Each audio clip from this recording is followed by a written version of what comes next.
এখন আমরা দেখব 6e এই প্রবলেমটার সলিউশন। সো প্রবলেম স্টেটমেন্ট কি?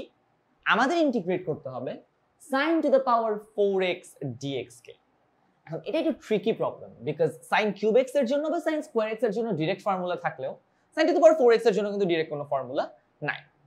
সো আমাদের যেটা করতে হবে অ্যাকচুয়ালি, এটাকে আমাদের লিখতে হবে sin square x whole square. But শুধু sin স্কয়ার x এর তো কোনো নরমালাইজেশন ফর্মুলা নেই। এখন নরমালাইজেশন বলতে কি বোঝাচ্ছি? ওয়েল, sin স্কয়ার থেকে নরমাল sin বা cos এ কনভার্ট করার মতো তো কোনো ফর্মুলা শুধু sin স্কয়ার x এর নাই, বাট 2 sin স্কয়ার x এর আছে। সো আমরা এখন কি করতে পারি? যেটা করব সেটা হচ্ছে ভেতরে একটা 2 দিয়ে গুণ দিব, বাইরে সেই 2টাকে আবার নিয়ে আসবো। অর্থাৎ যেটা করব সেটা হচ্ছে আমরা ভিতরে লিখব 2 sin স্কয়ার x। এখন 2 বাইরে চলে আসলে কি হয়ে যায়? যেহেতু স্কয়ার আছে 4, এজন্য আমরা বাইরে একটা 1/4 দিয়ে দিব যাতে ব্যালেন্স আউট হয়ে যায়। ওকে, সো কি করলাম? ভেতরে 2 দিয়ে গুণ দিলাম সেটাকে ব্যালেন্স করার জন্য, বাইরে 1/4 দিয়ে গুণ দিলাম যেহেতু স্কয়ার আছে। এখন 2 sin স্কয়ার x এর ফর্মুলা কি?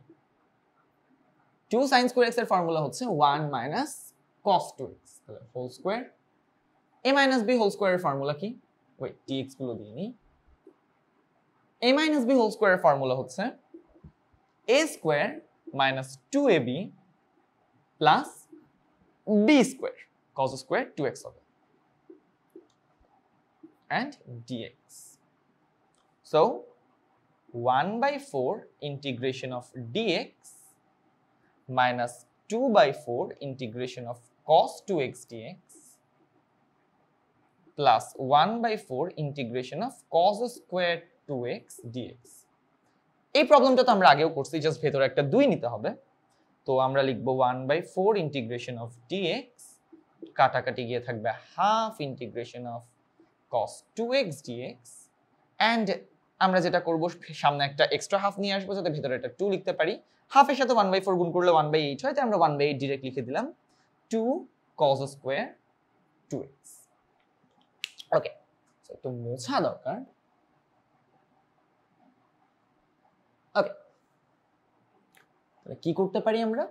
আমরা লিখতে পারি integration of 1/4 integration of dx minus half integration of cos 2x dx, and এখানে 2 cos স্কয়ার x হয়ে যায় হচ্ছে 1 plus cos 2x থেকে হয়ে যাবে cos 4x, ডাবল হয়ে যাবে dx, রাইট?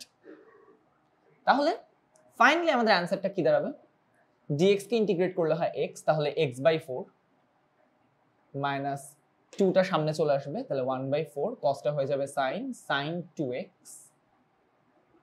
1/8 dx কে ইন্টিগ্রেট করলে হবে x প্লাস এই 4টা সামনে এসে নিচে চলে আসবে, 4 8 32 1/32 cosটা হয়ে যাবে sin 4x প্লাস c। তাহলে x/4 প্লাস x/8 এটা কি হয়? বাকিটা মুছে দিই মোটামুটি এই জায়গাটা। ওকে, সো x/4 আর x/8 যোগ করলে কি হয় দেখি তো। এটা হয়ে যাবে হচ্ছে 2x/8 3x, তাহলে হ্যাঁ 3x/8 minus 1/4 sin 2x plus 1/32 sin 4x plus c, তাহলে এটাই হচ্ছে আমাদের এই প্রবলেমের সলিউশন।